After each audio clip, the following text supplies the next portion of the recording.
Hello friends, నేను శరణ్యాని. ఇవాళ ఏడడుగుల బంధం 9th ఎపిసోడ్లోకి వెళ్ళిపోదామా? ఇంతలో ఎవరు వచ్చారో ఒకసారి గెస్ చేయండి. ఇంతలో ఆనందరావు గారితో కృష్ణవర్మ వచ్చారు. అతని కళ్ళు వెతుకుతూ ఉన్నాయి. వెంటనే అతని కళ్ళల్లో మెరుపులు మెరిశాయి. శ్రావణి తన్మయత్వంతో డాన్స్ వేస్తూ కృష్ణ కృష్ణ అంటూ ముగ్ధ మనోహరంగా నృత్యం చేస్తుంది. శ్రావణి గమనించలేదు. ఆమె చుట్టూ ఉన్న ఫ్రెండ్స్ కూడా అల్లరిగా డాన్సులు చేస్తూ కోలాటం ఆడుతున్నారు. ధరణి కృష్ణవర్మ గారిని గమనించి దగ్గరికి వెళ్ళి పలకరించింది. దుర్గమ్మ గారు నవ్వుతూ, ఆ కృష్ణుడు పరవశించి నిజంగా వచ్చేస్తాడేమో బుజ్జి అంటూ నవ్వేశారు. పోవే నానమ్మ అంటూ తల పైకెత్తిన శ్రావణికి తన కళ్ళు తానే నమ్మలేకపోయింది. వైట్ కలర్ కోట్లో సెటస్కోప్ మెడలో వేసుకుని కృష్ణవర్మ కనిపించాడు. అల్లరిగా ఆనందంగా తన వైపే చూస్తున్నాడు. ఇది కళ నిజమా కృష్ణయ్య? మాయలు చేసేసావా నువ్వు అని కృష్ణుడి వైపు ఒకసారి, కృష్ణవర్మ వైపు ఒకసారి చూసి నవ్వింది పులకరింపుగా. అమ్మా, నువ్వు చెప్పిన కాంపౌండర్ లేరు, డాక్టర్ గారు తానే వస్తానని వచ్చేశారు అని నవ్వుతూ చెప్పారు ఆనంద్ గారు. అయ్యో భగవంతుడా బాబు, మీరు కృష్ణానదిలో స్నానం చేశారు కదూ అంది నవ్వుతూ దుర్గమ్మ గారు. అవును బామ్మగారు అన్నారు కృష్ణవర్మ. నువ్వు డాక్టర్వా బాబు? అసలు డాక్టర్ చదువు అంటేనే నాకు చాలా ఇష్టం. అందుకే నా బుజ్జి మనోరాల్ని డాక్టర్ కోర్స్ చదివిస్తున్నా అంటూ శ్రావణి వైపు చూసి నవ్వారు దుర్గమ్మ గారు. దుర్గమ్మ గారిని అంతా పరీక్ష చేసి అన్నీ నార్మల్గానే ఉన్నాయి, కాస్త నిద్రపోండి, అంతా సర్దుకుంటుంది. బీపీ కూడా అందుకే కాస్త పెరిగి కాళ్ళ నొప్పులు అవి పెరిగిపోయాయి మీకు అని చెప్తూ ఇంజెక్షన్ చేశాడు. అయ్యో, ఆ కాంపౌండర్ పడుస్తుంటే కుసుక్కుమని దిగుతుంది సూది. నువ్వు చేసినట్టే లేదు బాబు, మృదువుగా అంటే నచ్చరు నాకు తొందరగా. నువ్వేంటో నాకు చూడగానే నచ్చేసావంటూ నవ్వేసింది దుర్గమ్మ గారు. కృష్ణుడు ముందు పెట్టిన ప్రసాదాలను అందరికీ పెడుతుంది శ్రావణి. ఏంటి రోజు కృష్ణుడు పూజ స్పెషల్గా చేసినట్టున్నారు అన్నాడు శ్రావణి వైపు చాలా ప్రేమగా చూస్తూ కృష్ణవర్మ. చాలా చక్కటి అమ్మాయి, ఆ రోజు సరిగా తెలియలేదు అని నవ్వుకున్నారు కృష్ణవర్మ. ప్రసాదాలు కాదు, డాక్టర్ గారికి లోపలికి వెళ్ళి ఏమైనా తీసుకురా తల్లి అన్నారు ఆనంద్ గారు. లేదు లేదు, కృష్ణ భగవానుడు ప్రసాదం కన్నా మించినది నాకేదీ లేదు అని ప్రసాదాన్ని ఎంతో ఇష్టంగా తీసుకుని కళ్ళకద్దుకుని తిన్నాడు కృష్ణవర్మ. మగాడంటే ఇలా ఉండాలి, చక్కటి జుట్టు, కన్నుముక్కు తీరు, మీసకట్టు, దృఢమైన శరీరం, తీరైన ఎత్తు అన్నీ దుర్గమ్మ గారు ఆసక్తిగా గమనిస్తున్నారు కృష్ణవర్మ వైపు. చేతి వేలు ఎంత చక్కగా ఉన్నాయి, పొడవుగా. ఆ గోర్లు కూడా అబ్బాయి సునీత మనస్తత్వాన్ని చెబుతున్నాయి. ఇక ఆ పాదాలు అని ఆ పాదమస్తకం వెంకటేశ్వర స్వామి వారిని దర్శించినట్లు ఉన్నాయి అన్నారు దుర్గమ్మ గారు. అంతే, పెద్ద వయసు ఉన్నవాళ్ళు కొందరు డాక్టర్ గారు చేసే టెస్టులు కూడా అక్కర్లేదు, వారి అనుభవంతో ఆరోగ్యవంతులో కాదో కంటి చూపుతోనే చెప్పేస్తారు పెళ్ళికొడుకులని చూసి. దేవికా గారు వచ్చి విషయం తెలుసుకుని వెంటనే వెళ్ళి బాదం పాలు తీసుకువచ్చారు. తీసుకోండి బాబు అంటూ దేవికా గారిని చూసిన కృష్ణవర్మ కళ్ళల్లో నీళ్లు తిరిగాయి. అమ్మ గుర్తుకు వచ్చింది. ప్రతిరోజు బాదం పాలు తాగించేది అమ్మ అనుకున్నాడు మనసులో. దుర్గమ్మ గారు మాట్లాడుతూ, మీ తాతగారిలాగా చాలా అందగాడు, భలే నచ్చాడు నాకు అన్నారు దుర్గమ్మ మురిసిపోతూ. కొంపతీసి నువ్వు కానీ బ్యాగ్ సర్దుకొని వెళ్ళిపోతావా ఏంటి బామ్మ? పరువు పరువు అంటూ చెవిలో చెప్పి నవ్వింది శ్రావణి. కొంటపిల్ల అని మనవరాలు బొగ్గ పట్టుకొని గిల్లారు దుర్గమ్మ గారు మురిసిపోతూ. ఆ ఇల్లు, ఆ వాతావరణం, అలా కృష్ణుడికి పూజలు చేయడం అన్నీ బాగా నచ్చేశాయి కృష్ణవర్మకు. ఆనందరావు గారి మాటల్లో రవివర్మ గురించి చెప్పారు. రవివర్మ గారా అంటూ ఒక క్షణం కృష్ణవర్మ నొసలు ముడిపడ్డాయి. పెళ్ళి రేపే బాబు, మీరు కూడా రండి అని చెప్పారు ఆనందరావు గారు సంతోషంగా. ఉదయం లగ్నం బాబు, చూసారుగా ఇంటి ముందు ఆర్భాటం, నా కొడుకులు అలా చేస్తారంటూ ఆనందంగా చెప్పారు దుర్గమ్మ గారు. శ్రావణి కళ్ళు కృష్ణవర్మ వైపు చుట్టూ తిరుగుతూ ఉన్నాయి. కృష్ణవర్మ కళ్ళు శ్రావణిని చుట్టుకుంటున్నాయి. ఆ విషయాన్ని శ్రావణి బెస్ట్ ఫ్రెండ్ శశి గమనించింది. అమ్మో, అక్క పెళ్ళి చెల్లెలు కూడా లైన్ క్లియర్ అంటూ నవ్వేసింది. పోవే అది కాదు అన్నది చిన్నగా శ్రావణి. అసలు శ్రావణి కాలేజీలో శివంగి, కానీ శ్రావణిలో కొత్త కోణం ఇప్పుడే చూస్తున్నాను. నేను కనిపెట్టేశాను అన్నది శశి. సిగ్గుతో నవ్వేసింది శ్రావణి. మీరు మా కోసం శ్రమ తీసుకుని వచ్చారు, పేషెంట్లు ఇబ్బంది పడతారేమో అన్నారు ఆనందరావు గారు.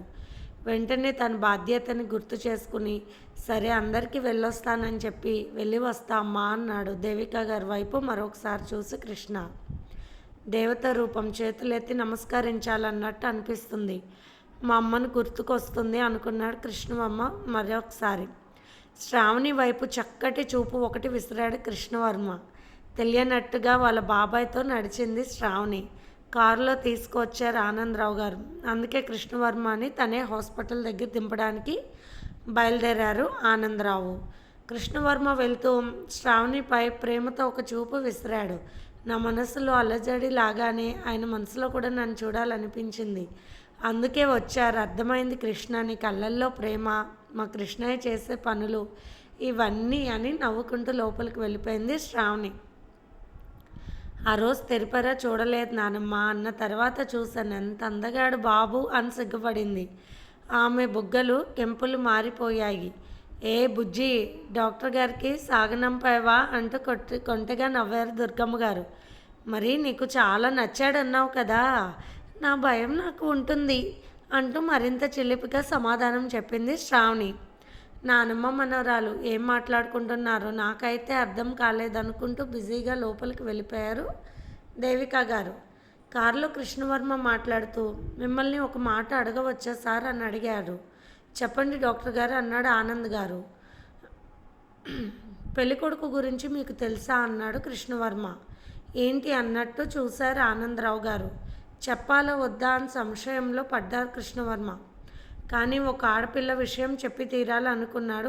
కృష్ణవర్మ వైపే చూస్తున్నారు ఆనందరావు గారు ఆశ్చర్యంగా. రవివర్మ గారు పేరు పొందిన బిజినెస్ మ్యాన్గా తెచ్చుకున్నారు, అందరికీ తెలిసిందే. ఒక అమ్మాయి ఆయనను ప్రేమించింది. ఆ అమ్మాయి ధర్నా చేయడం, అతని కోసం పేపర్ దాకా వచ్చాయి ఆ విషయాలు. ఎంతైనా అంత పేరు మోసిన వారు కదా రవివర్మ గారు. అప్పుడు ఎంబీబీఎస్ చదువుతున్నాను చెన్నైలో. కురకారు అందరికీ అప్పుడు అదొక టాపిక్ అయిపోయింది. ఎందుకంటే ఆ అమ్మాయి ఒక మోడల్గా కూడా చేసింది, పేరు సింధు. పైగా ఆ అమ్మాయి రవివర్మ గారికి బంధువులేమో అన్నట్టు కూడా వార్తలు వచ్చాయి. తర్వాత వారిద్దరికి చెడింది అని చెప్పుకుంటారు. నిజాలు అయితే అస్సలు తెలీదు, కానీ ఇలాంటి విషయాలు తెలుసుకోవడం మంచిది కదా అని చెప్పాను. మరొక రకంగా భావించకండి అన్నాడు ఎంతో గౌరవంగా కృష్ణవర్మ. ఓ ఆ విషయమా, అది మాకు తెలుసు. ఆ విషయం రవివర్మ అక్కగారు చెప్పారు. జరిగిన సంగతి ధరణికి చెప్పాము పెద్దలం. అలాంటివి కొన్ని జరుగుతూ ఉంటాయి బాబాయ్. తనకు తానుగా చెప్పినప్పుడు ఇబ్బంది ఏముందన్నది ధరణి. అందుకని పెళ్ళికి ఓకే చేసుకున్నామన్నాడు ఆనందరావు. ఓకే, ఆ విషయం గురించి మీరు పూర్తిగా అవగాహన చేసుకున్న తర్వాతే నిర్ణయం తీసుకున్నారు కదా, అయితే ఓకే అంటూ నవ్వుతూ చెప్పి హాస్పిటల్ రావడమే దిగిపోయారు కృష్ణవర్మ. ఆనందరావు గారికి ఆలోచన వచ్చింది. నిజమే, రవివర్మ గారి అక్క చెప్పింది అనుకున్నాం, కానీ ఆ వివరాలన్నీ తెలుసుకుందామని అనుకోలేదు అనుకున్నాడు ఆనందరావు. ఇంటికి వెళ్ళేసరికి మెహందీ ఫంక్షన్ జరుగుతుంది. అందరూ గోరింటాకులు పెట్టుకుని అందంగా వీడియోలు దిగుతున్నారు. చాలా హడావుడిగా ఉన్నారు. ఆడపిల్లలందరూ కలకల్లాడుతూ అటు ఇటు తిరుగుతున్నారు. తర్వాత ధరణిని పిలిచారు ఆనందరావు గారు. పైకి వెళ్ళారు. ధరణి, మనము రవివర్మ గారి అక్క చెప్పింది వినడమే కానీ ఆ విషయం గురించి ఆరా తీయలేకపోయాము. దాని గురించి అంటూ సందేహపెడుతున్నారు ఆనందరావు గారు.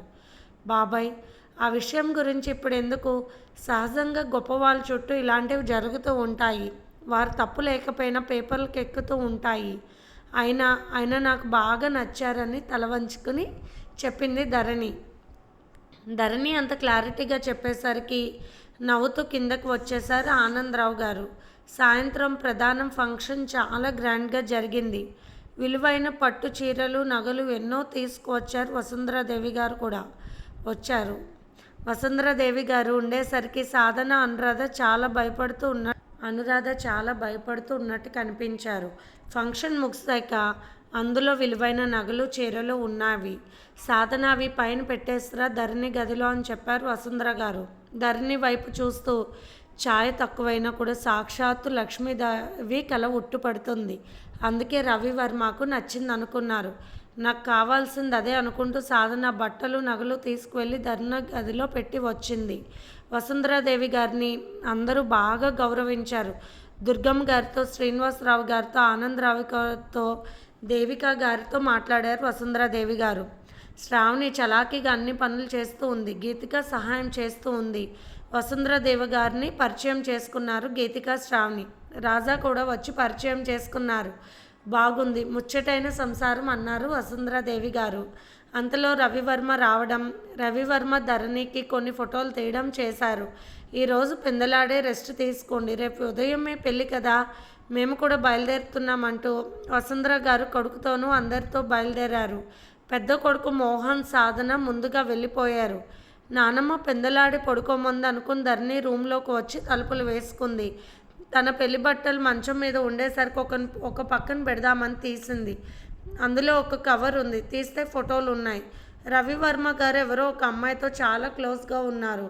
4 ఫోటోలు చూసింది ధరణి. చాలా బాధ కలిగింది ధరణికి. అయినా ఈ ఫోటోలు ఇందులోకి ఎలా వచ్చాయి? నిజం ఎలాగో తెలిసింది. ఏదైనా స్వాగతించక తప్పదు. మొదట తెలిసినప్పుడు కూడా బాబాయ్ అంతకు ముందు ఎంక్వైరీ చేస్తానన్నా అలాగే వద్దని చెప్పింది. చాలా ఆనందంగా నవ్వుతూ ఉన్నారు రవివర్మ గారు. సరే, ఫోటోలు ఎలా తీసినా రవివర్మ గారు మాత్రం చాలా ఆనందంగా కనిపించారు ఆ ఫోటోలలో. అలా తనని పెళ్లి చూపులు చూడడానికి వచ్చినప్పుడు కానీ, తర్వాత వచ్చినప్పుడు కానీ ఎప్పుడూ నవ్వలేదు. ఎలా ఉంటుందో రేపు తన భవిష్యత్తు. ఎందుకో రవివర్మని చూడగానే తన మనసులో నిలిచిపోయాడు. అందుకే అతనిలోని తప్పు కూడా అంతగా కనిపించలేదు నాకు అని అనుకుని తన చిత్రించిన రవివర్మ గారి చిత్రం తీసింది బయటకు. ఒక్కోసారి ఏ కారణం లేకుండానే ఎన్నో నిందలు వస్తాయి. ఒక్కసారి బయటకు ఏమీ తెలియకుండానే భరించలేనివి అనుభవానికి వస్తాయి. తన జీవితం ఏమి కానుందో అనుకుంది మొట్టమొదటిసారిగా ధరణి. ఇంతదాకా వచ్చి తన పెళ్ళి ఆపితే పరువు పోతుంది.